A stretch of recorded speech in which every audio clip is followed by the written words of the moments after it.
Hey, it's me, Tiffany the Budgetnista, America's favorite financial educator, and Money Mag asked me to talk to you about retirement, even though you don't look a day over 25.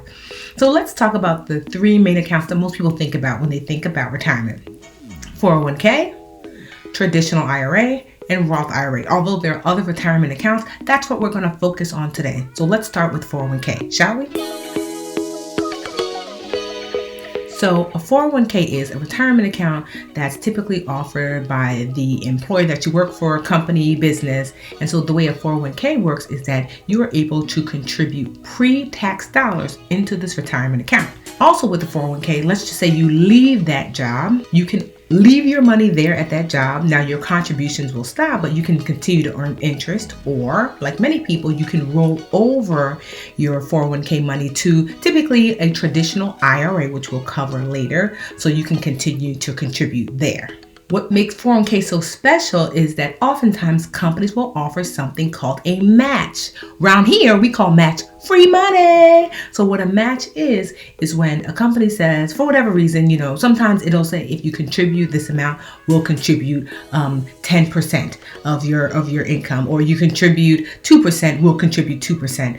It doesn't necessarily match up like 2%, 2% or 3%, 3%. The company can decide not to match at all. The match just means that if you're participating in the 401k, that they can put money in there for you. So you want to make sure that at the very least that you do whatever you need to do to get that match. Something else to keep in mind with a 401k is that because you have put pre-tax money into your 401k, two things. When you finally withdraw your money from your 401k, you're going to pay taxes on the full amount. You're going to pay taxes on the money that you contributed, any of that match money, and any of the interest that you earned, because remember, you got to put that money in without paying taxes on it. The second thing that you want to keep in mind is the year that you contribute to that 401k, it is going to help to potentially lower your taxes. Here's how. Let's just say you made $50,000 that year and you're like, okay, I'm going to put in $10,000 into my 401k. Well, the government says, well, you didn't make $50,000 because you're putting pre-tax money into your 401k.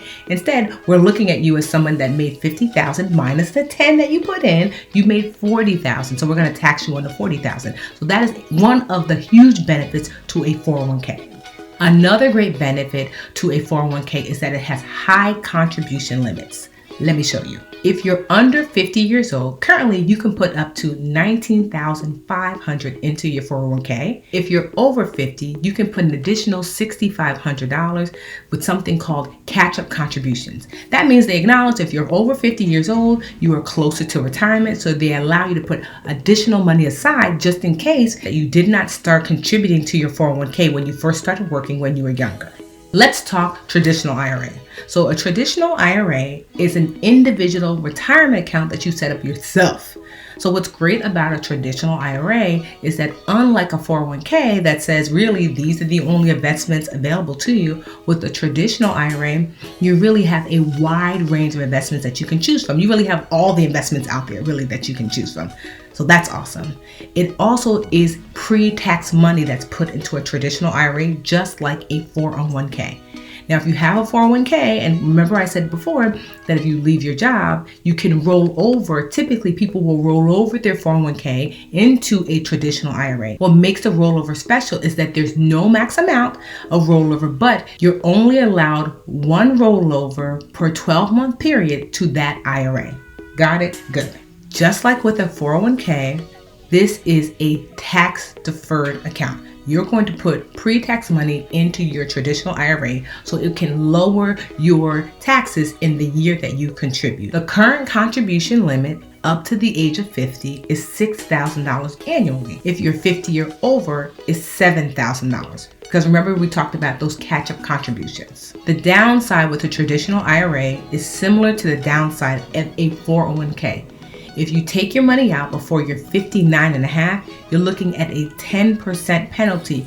In addition to that, you're going to have to pay taxes on the amount that you've withdrawn.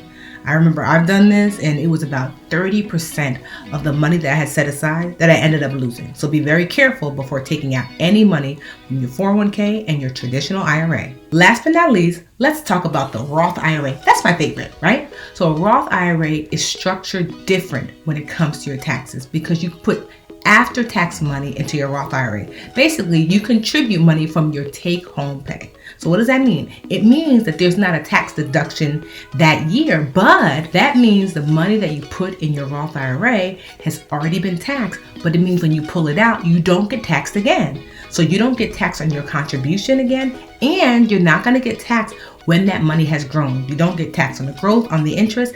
A lot of folks like that because they like knowing that, you know what, later on down the line, we don't know what the tax rate is going to be. I'd rather manage the tax rate now and be able to withdraw this money without having to pay taxes on it later. Another benefit of a Roth IRA is that you can withdraw that money that you put inside without penalty except for that interest. If you withdraw that interest, because remember, that interest has not been taxed yet, you're going to be assessed that 10% penalty unless you're 59 and a half and you've had that account for 5 years or more. Another benefit to a Roth IRA is there's no minimum age.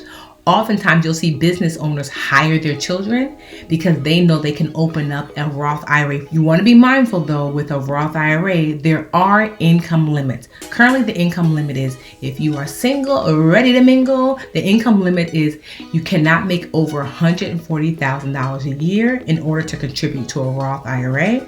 And if you are married filing jointly, the maximum you can make together is $208,000. So be mindful because you don't want to contribute to a Roth IRA and you're not allowed to. So I hope you fully understand what a 401k is, what a traditional IRA is, and what a Roth IRA is, and which one might be the right one for you.